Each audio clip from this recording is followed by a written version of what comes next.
Assalamualaikum Bre, selamat datang kembali di Guru Gembul Channel. Banyak sekali di kolom komentar pertanyaan-pertanyaan receh para jomblo. Pak Guru, gimana sih cara ngedekatin cewek? Kenapa susah amat? Mereka teh nggak bisa pisah dijelasin. Atau Pak Guru buatkan video gimana caranya PDKT ke cewek dan sebagainya.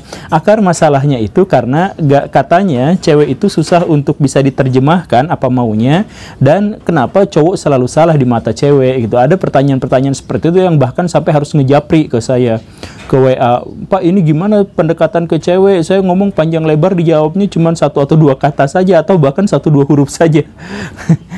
Baraya begini ya, kalau mau minta penjelasan gimana caranya supaya PDKT, lebih baik nanyanya ke Kiwil saja, karena dia sudah terbukti walaupun dengan wajah sederhana, tetapi cewek-ceweknya banyak dan cakep-cakep. Tapi karena channel ini gado-gado, saya akan jawab saja, semoga berfaedah. Tetapi sebelum itu saya pengen menjelaskan atau meluruskan satu hal yang utama dulu, bahwa apakah cowok selalu salah di mata cewek itu sebenarnya adalah pandangan yang subjektif, yang searah, kacamata kuda. Faktanya di lapangan adalah bahwa para wanita itulah yang lebih banyak dipersalahkan atas kegiatan-kegiatan yang mereka lakukan yang ternyata juga sama dilakukan oleh laki-laki. Misal, kalau cowok dan cewek ngerokok, itu stigmanya sangat berbeda, padahal perbuatannya sama-sama merokok. Tapi kan kalau cewek ngerokok itu berarti merusak rahimnya, ya cowok juga kan merusak organ seksualnya, mohon maaf, kan begitu. Atau misal masyarakat lebih mudah memaafkan laki-laki yang selingkuh daripada perempuan yang selingkuh, begitu. Jadi sebenarnya stigma itu lebih banyak mengarah pada perempuan daripada pada laki-laki. Nah, banyak hal yang harus kita luruskan, makanya saya bikin video ini. Yuk kita mulai.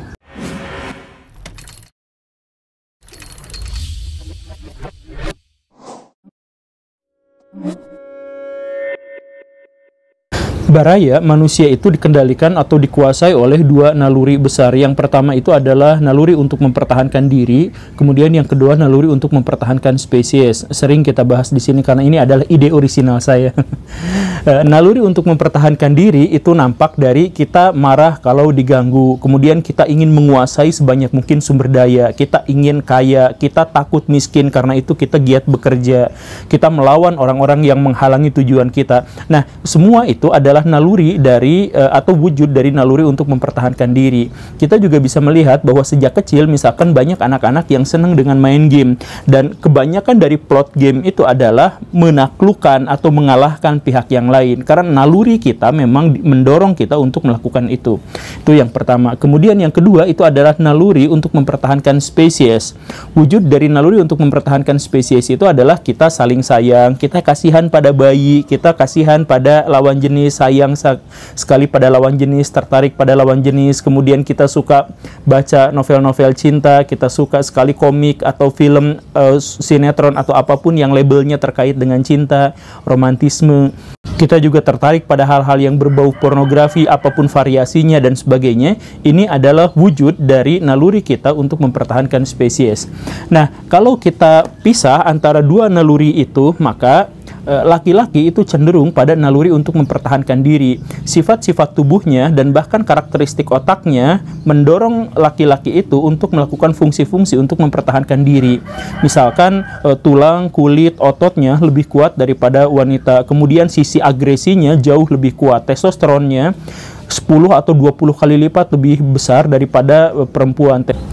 Sebaliknya, perempuan tubuhnya tidak mendukung untuk mempertahankan diri seperti halnya laki-laki. Tubuhnya lebih lembut, kulitnya juga lebih lembut, kemudian tulang-tulangnya tidak sebesar dan sekuat laki-laki, sehingga mudah sekali untuk osteoporosis dan lain sebagainya. Kenapa seperti itu? Karena fungsi-fungsi tubuhnya memang bukan untuk mempertahankan diri, tapi untuk mempertahankan spesies. Beberapa bagian tubuhnya memang didesain secara penuh untuk bereproduksi, untuk melakukan kegiatan-kegiatan seksual. Bahkan naluri dan mental perempuan seakan-akan juga memang diarahkan untuk memenuhi kodratnya itu. Nah, karena manusia itu adalah makhluk sosial, makhluk yang tidak bisa berdiri sendiri, maka untuk memenuhi 2 naluri itu, manusia terpaksa harus membangun relasi yang kuat antara 2 lawan jenis itu. Inilah yang kemudian secara tradisional dibuatkan ritualnya, yang kemudian diberi nama perkawinan atau pernikahan. Jadi kalau kita misalkan menganggap orang-orang zaman dulu itu udah gak relevan lagi menikah, itu kan sama aja, itu mah hanya untuk legalisasi seks. Gak seperti itu juga Baraya, ada filosofis yang mendalam yang terkait dengan naluri-naluri dasar manusia. Nah, di sinilah dasar bagaimana cara kita memahami bagaimana cara berkomunikasi laki-laki dan cara berkomunikasi perempuan. Begini Baraya, pada dasarnya sebagai manusia, karakteristik laki-laki dan karakteristik perempuan itu sama-sama bisa nangis, sama-sama bisa marah, dan lain sebagainya. Tetapi di sini ada satu perbedaan terkait dengan perwujudan dari naluri yang tadi itu. Ada hal besar terkait dengan perempuan, yaitu dilema. Apa itu dilemanya? Misal begini Baraya, ketika perempuan tertarik pada laki-laki, dia terdorong oleh naluri untuk mempertahankan spesiesnya, tertarik pada lawan jenis. Tetapi ketika dia mendekati laki-laki, maka dia akan mengkhianati naluri untuk mempertahankan dirinya. Kenapa? Karena laki-laki itu lebih kuat, lebih besar, lebih bisa mengintimidasi, dan bisa atau berpotensi bisa melakukan kecelakaan-kecelakaan terhadap perempuan. Maka ketika si perempuan ingin terhadap laki-laki untuk mempertahankan spesiesnya, dia mundur lagi karena si laki-laki itu berpotensi untuk menyakiti dirinya atau mengkhianati naluri untuk mempertahankan dirinya. Nah, dilema seperti ini tidak pernah dimiliki oleh laki-laki, dan karena itu si perempuan akan menjadi bingung dan akan menjadi galau. Kita sering sekali melihat perempuan yang suka sama laki-laki, tapi entah bagaimana ceritanya dalam sebuah momen keinginan itu hilang, ketertarikan itu hilang, padahal momennya cuma sedikit, sejetet, sedetik, dan karena satu hal yang tidak diduga sama orang gitu, tiba-tiba dia langsung hilang ketertarikannya gitu. Nah, karena sejak awal memang si otak perempuan itu menghadapi dilema sebesar itu. Atau yang mungkin bisa dijelaskan dalam rumus ini, misalkan perempuan tampil seksi, tampil dandan menor apa gitu ya, pakai baju seksi warnanya merah gitu.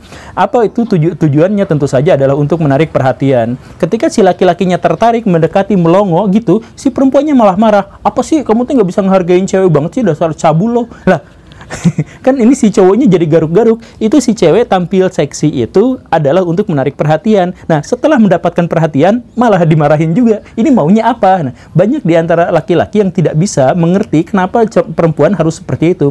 Tetapi dengan rumus yang tadi saya jabarkan, kita semuanya bisa memahami bahwa masalahnya adalah perempuan tampil seksi itu memang untuk menarik perhatian lawan jenis agar naluri untuk mempertahankan spesiesnya bisa berjalan dengan baik atau bisa terwujudkan. Tetapi ketika si laki-laki mendekat, di situ ada ancaman besar bahwa si laki-laki itu bisa saja melakukan kecelakaan pada si perempuan itu. Misalkan memperkosa atau melakukan hal yang lebih buruk daripada itu, atau mengajak hubungan seksual, tapi setelah itu pergi lagi. Ketika si perempuan hamil, dia akan benar-benar kehilangan kemampuan untuk mempertahankan dirinya dan lain sebagainya. Jadi pertimbangannya itu banyak sekali. Inilah dilema yang dimaksud itu. Kalangan feminis banyak yang mengatakan bahwa gak seperti itu, perempuan tampil cantik, tampil seksi untuk dirinya sendiri, untuk kepuasan dirinya sendiri. Gak gitu Baraya. Gini Baraya, perempuan ingin tampil seksi itu, ingin tampil cantik itu karena memang naluri untuk mempertahankan spesiesnya, untuk menarik lawan jenisnya. Dan ini terjadi untuk hampir semua spesies di dunia. Apa faedahnya kalau tampil untuk diri sendiri, kepuasan pribadi dan sebagainya? Kepuasan pribadi itu muncul karena dorongan dirinya untuk tampil menjadi menarik gitu. Nah, dilema-dilema seperti ini juga bisa kita lihat. Misal untuk perempuan, ketika perempuan mau menikah, apakah nanti saya jadi ibu rumah tangga, jadi wanita karir, atau jadi keduanya? Kalau saya jadi ibu rumah tangga, maka saya akan sangat ketergantungan pada si laki-laki secara ekonomi. Naluri untuk mempertahankan dirinya akan terkoyak di situ. Dia tidak akan memiliki daya tawar seandainya si laki-lakinya jahat atau selingkuh atau apa dan sebagainya. Begitu kan? Kalau si perempuan itu akhirnya berkarir, maka si perempuan itu akan kehilangan momentum atau kenikmatan untuk melestarikan spesiesnya. Dia jauh dari anak-anaknya, dia nggak bisa bermain dengan anak-anaknya, yang itu adalah naluri untuk dirinya sendiri. Kalau si perempuannya memilih keduanya, yaitu berkarir dan menjadi ibu rumah tangga sekaligus, maka capeknya luar biasa. Tidak banyak perempuan yang bisa menjalani itu secara baik kedua-duanya. Biasanya banyak di antara perempuan yang akhirnya memilih salah satu. Nah, dilema seperti ini kan tidak dimiliki oleh laki-laki. Makanya kalau misal si perempuan akhirnya menjadi membingungkan, karena hidupnya itu adalah dilema. Nah, karena si perempuan itu menghadapi dilema terus-terusan, maka cara kerja otaknya juga berbeda dengan cara kerja otak laki-laki. Cara kerja otak perempuan itu cenderung untuk menghubungkan dua otak sekaligus, yaitu kanan dan kiri, dan mereka bergerak secara beriringan dan berkesinambungan. Ini berbeda halnya dengan otak laki-laki. Otak laki-laki itu besar sebelah, biasanya lebih besar yang sebelah kiri, yang lainnya kecil. Dan hubungan antara keduanya, si otak laki-laki itu adalah dari depan, otak depan ke otak belakang. Menerima rangsangan, menerima informasi, kemudian dia eksekusi, gitu aja terus si laki-laki itu, monoton dalam tanda kutip. Jadi semua bagian kerja otaknya bekerja bersamaan. Demi apa? Multitasking, agar si perempuan itu bisa melakukan banyak hal sekaligus. Kenapa harus seperti itu? Karena tadi itu, karena perempuan menghadapi dilema yang harus dia lakukan secara bersama-sama. Makanya perempuan bisa teleponan untuk urusan kantor sambil ngasuh bayi di gendongan, kan gitu. Nah, tapi di sini saya kasih catatan kaki ya, Baraya ya.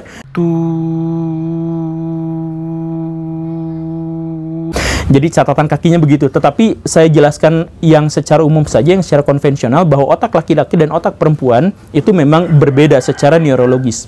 Nah, lalu balik lagi ke cerita konvensional tadi, karena otak laki-laki itu depan, belakang, depan, belakang, depan, belakang, sedangkan perempuan itu kanan, kiri, maka mereka menghasilkan kelebihan dan kekurangan masing-masing. Si perempuan itu lebih mudah menyimpulkan, tetapi lebih susah untuk mengambil keputusan. Lebih mudah menyimpulkan karena otak kanan dan otak kirinya bergerak bersamaan. Ketika dia misalkan ngobrol sama seorang laki-laki atau seorang yang lain, dia bukan hanya mendengar suaranya, dia bukan hanya menerima pesan-pesan yang disampaikan melalui bahasa, tetapi dia mengerti mikroekspresi, nada naik turun suara, kemudian gestur, mimik muka, dan sebagainya. Dan inilah yang akhirnya menyebabkan perempuan lebih susah untuk dibohongi. Karena dia berbicara bukan hanya secara bahasa literal, tetapi hal-hal yang lain dia lihat. Ini juga alasan kenapa misalkan perempuan itu misterius, kadang-kadang ngerasa nyaman sama si cowoknya, kadang-kadang bete gitu. Karena dia melihat bukan hanya apa yang disampaikan, tapi sekelilingnya. Bahkan perempuan bisa merasa sangat nyaman hanya gara-gara si cowoknya itu tampil dengan pakaian yang lebih rapi atau rambut yang ditata lebih rapi, gitu doang gitu. Si cowok kan nggak ngerti ini maksudnya apa sih, karena gua ngomongnya gini tapi dia maksudnya ke sana gitu. Ya karena si perempuan itu melihat segala sesuatu dengan lebih luas. Begitu. Nah, tapi kelemahannya adalah si perempuan jadi susah untuk mengambil keputusan. Misal begini, saya punya duit 100.000. Uang itu adalah uang dingin. Beli baju jangan. Si perempuan butuh waktu lama untuk memutuskan apakah harus beli baju atau jangan. Kenapa? Karena kalau beli baju berarti untuk mempertahankan spesiesnya, naluri mempertahankan spesiesnya, tampil cantik, menjadi menarik. Tetapi kalau belanja berarti duitnya habis, naluri untuk mempertahankan dirinya menjadi hilang. Jadi mengambil keputusan itu susah dan lama, dan itu terkait dengan dua otaknya sekaligus. Oke, diputuskan beli baju. Datanglah ke mall, beli baju. Sebelum mau beli baju ke sana, dia ngelihat ada baju lain yang juga bagus. Ke sana milih, aduh mana yang ini? Bingung lagi, dilema lagi. Ngambil keputusannya susah, lama sekali. Akhirnya diputuskan, ya udahlah ngambil ke sana. Setelah sampai di toko, dia melihat ada baju warna merah, ada baju warna putih. Aduh, yang mana ya? Bingung lagi. Dia pusing mikirin yang ini atau yang ini. Mengambil keputusan untuk perempuan itu adalah sesuatu yang sangat sulit. Untuk umumnya perempuan, tidak semua ya, tapi keumumannya seperti itu. Oke lah, beli baju yang merah, udah dibawa pulang. Udah dibawa pulang, nyesel, aduh kenapa beli yang ini, kenapa nggak yang itu gitu. Nah, jadi si perempuan itu seringkali menghadapi dilema-dilema atau keputusan-keputusan yang dia sesali. Kesulitan wanita dalam mengambil keputusan inilah yang pada akhirnya sering kita kenali dalam kehidupan bermasyarakat. Cowok sama cewek, cowoknya ngajak, "Say, kita makan yuk." Ah, yuk. Mau makan apa? Terserah deh. Oh, mie ayam yuk. Janganlah kepedesan. Yaudah batagor, jangan pakai sambal. Enggak, pengennya nasi. Oh, nasi padang yuk, nasi padang yuk. Enggak, terlalu berlemak. Laduh, pusing kan si laki-lakinya. Ini nasi Tegal yuk, warung Tegal aja yuk. Atau jangan warung Tegal, atau itu kesannya gimana gitu. Jangan yang agak murah-murah teuing, atau emangnya gimana kita teh. Ya terus kamu mau makannya apa? Ya terserah. Nah, kenapa banyak perempuan yang seperti itu? Salah satu alasannya karena memang dia sulit untuk mengambil keputusan walaupun dia sudah bisa mengambil kesimpulan. Banyak sekali laki-laki yang mengeluhkan istilah terserah dari para perempuan itu yang membingungkan mereka. Tetapi saya harap sih dengan video yang barusan yang sekarang kita simak, Baraya sedikit banyak mulai paham kenapa seperti itu. Dan kelanjutannya adalah perempuan mengucapkan terserah itu karena dua alasan utama. Yang pertama itu adalah karena dia susah mengambil keputusan, dan yang kedua adalah karena dia pengen dipahami. Lah, gimana cara memahami perempuan tapi nggak pakai kata-kata? Nah, ini pentingnya yang saya bilang tadi, perempuan itu berkomunikasi dengan semua hal yang dia miliki kala itu. Jadi bukan hanya bahasa. Laki-laki itu picik, laki-laki itu kacamata kuda, karena kalau berkomunikasi dia hanya mendengarkan kata-kata saja. Perempuan tidak, gestur, suasana, tampilan rambut, semuanya itu dijadikan alat komunikasi bagi si perempuan itu. Jadi misal ketika perempuan pakai baju merah, itu sebenarnya adalah tantangan terhadap perempuan yang lain. Perempuannya sendiri tidak sadar bahwa itu adalah tantangan, tetapi itu adalah alam bawah sadarnya. Nah, si laki-laki susah untuk memahami ini. Ginilah, kita main kuis-kuisan anak SMA zaman dulu ya. Kalau laki-laki bisa menebak ini, berarti laki-laki itu punya kemampuan khusus untuk bisa menebak karakteristik perempuan dan bisa menebak apa maunya perempuan. Nih, permainannya gini ya, simulasi. Ceritanya ada nyamuk. Berapa nyamuk yang mati? Benar, 3. 3. Saya ulang ya. Sekarang berapa? Ya, 2. Kalau Baraya bisa nebak, berarti Baraya bisa menjelaskan alam pikiran cewek. Kalau nggak bisa, masih bingung, berarti emang Baraya nggak bisa berbakat memahami alam pikiran cewek. Saya ulang lagi ya. Ini berapa nyamuk yang mati? Perhatikan baik-baik.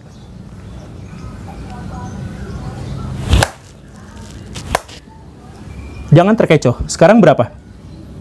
Ya, 4. 4 nyamuk yang mati. Tuh, lihat. 4 kan? Waduh, belepotan ternyata pulpen. Ya, kurang lebih begitulah ya. Itu simulasi kecil-kecilan aja. Kalau Baraya bisa menebaknya, syukur. Tapi intinya begini Baraya, kalau Baraya tidak memahami pihak lain, jangan salahkan pihak itu. Jangan menganggap kalau Baraya tidak bisa mengerti perempuan, kemudian si perempuan itu yang salah. Kenapa sih si cewek susah banget? Ya itu mah Baraya aja yang salah. Kenapa tidak bisa untuk menjelaskan? Kalau ada laki-laki yang mengatakan bahwa perempuan itu susah ditebak, mungkin si laki-laki itu miskin pengetahuan. Kalau ada laki-laki yang mengatakan dasar cewek matre, mungkin karena dianya memang kere, karena hanya laki-laki kere yang menyebut perempuan matre. Ya kurang lebih seperti itulah ya. Terima kasih karena sudah menyimak. Saya Guru Gembul. Assalamualaikum warahmatullahi wabarakatuh.